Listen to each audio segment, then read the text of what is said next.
नमस्कार दोस्तों, मैं हूं अंकित। ब्लूटेक ऑफिशियल के न्यू वीडियो में आपका स्वागत है।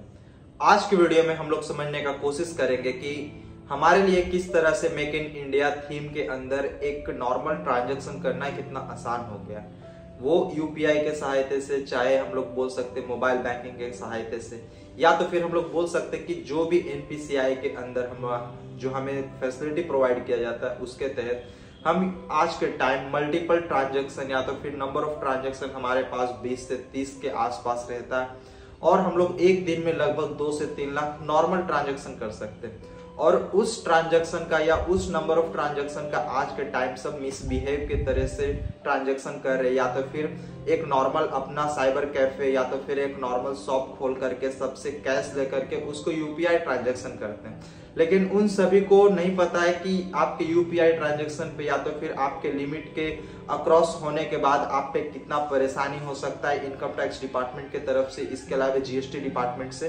तो आज की वीडियो में हम लोग समझने का कोशिश करेंगे कि आखिर के एक साल में आपको कितना लिमिट दिया जाता है, कितना नंबर ऑफ ट्रांजैक्शन आपके लिए एक नॉर्मल यूजुअल होता है जो एक सेविंग बैंक अकाउंट होता है, या तो फिर आप कितने ट्रांजैक्शन कर सकते हैं या कितने वैल्यू के ट्रांजैक्शन कर सकते हैं जिससे आपको इनकम टैक्स से किसी भी तरह का प्रॉब्लम या तो फिर इन फ्यूचर आपको किसी भी तरह का इशू फेस ना करना पड़े।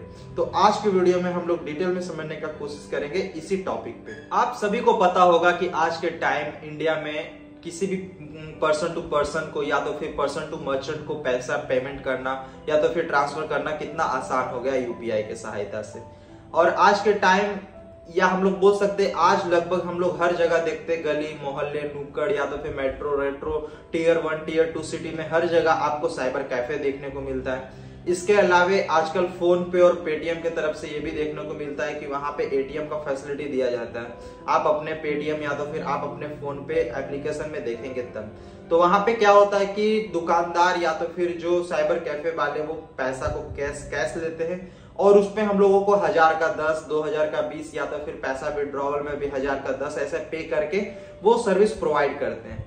और कितने लोगों वो तो कुछ अकाउंट जो ओडी लेके रखते हैं या तो फिर उनका अकाउंट का क्राइटेरिया अलग होता है, उनके लिए वो सही है।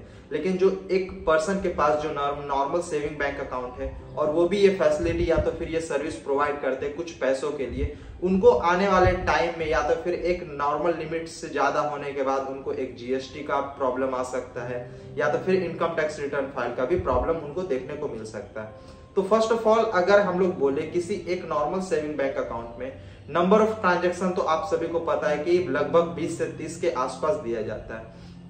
लेकिन एक सेविंग बैंक अकाउंट में एक साल में मिनिमम 20 लाख या 20 लाख से ज्यादा का ट्रांजैक्शन होने पे वो एक जीएसटी डिपार्टमेंट की तरफ से सर्विस का हम लोग बोल सकते हैं एक्टिविटी माना जाता है। और सर्विस जैसे ही अप्लाई होता है तो वहां पे जीएसटी रजिस्ट्रेशन एक मैंडेट हो जाता है। और जीएसटी रजिस्ट्रेशन डिपेंड करता है कि आपका कितना ट्रांजैक्शन होता है। अगर कंपोजिट जीएसटी है तो आपको कंपोजिट लेना पड़ेगा और एक नॉर्मल रेगुलर जीएसटी होगा तो रेगुलर जीएसटी लेना पड़ेगा, तब जाकर के आपको उसका जीएसटी रिटर्न फाइल करना पड़ता है। लेकिन आप अनऑथेंटिकेट ट्रांजैक्शन करते हैं और 20 लाख से ज्यादा का ट्रांजैक्शन कर लेते हैं तो फिर आप पे इतना प्रॉब्लम देखने को मिल सकता है। और उस समय आपको किसी भी तरह का सर्टिफिकेशन देने के लिए कोई भी आपके पास प्रूफ नहीं होगा कि वो आपका पैसा सही में जेन्युइन है। बेशक वो फैमिली के पास से आए, फ्रेंड के पास से आए या कोई अननोन पर्सन के पास से आए, वो सारा ही आपको एसेट बता दिया जाएगा। और आपके सारे एसेट या तो फिर आपके इनकम को बताने के बाद वहां पे फिर एंट्री होता है इनकम टैक्स का। और इनकम टैक्स उस सारे अमाउंट का 30% लगभग आपसे इनकम टैक्स वसूल करेगा, जो आपके लिए लगभग बहुत ज्यादा घाटे का सौदा एक तरह से हम लोग बोल सकते हैं कि माना जा सकता है। तो एट ऑफ एंड हम लोग ये बोल सकते हैं कि किसी एक फाइनेंस ईयर में नॉर्मल 20 लाख या 20 लाख से ज्यादा का जब आपके अकाउंट में एंट्री हो जाता है तो वहां पे जीएसटी डिपार्टमेंट से लेकर के इनकम टैक्स डिपार्टमेंट का नजर आपके अकाउंट पे पड़ जाता है। और जीएसटी वाले तो अपना जीएसटी फाइल मांगेंगे और इनकम टैक्स वाले आप इनकम टैक्स रिटर्न फाइल का सर्टिफिकेशन मांगेंगे। और अगर दोनों ही ना हो तो आप पे पेनल्टी के साथ साथ आपको रजिस्ट्रेशन करवाना पड़ेगा।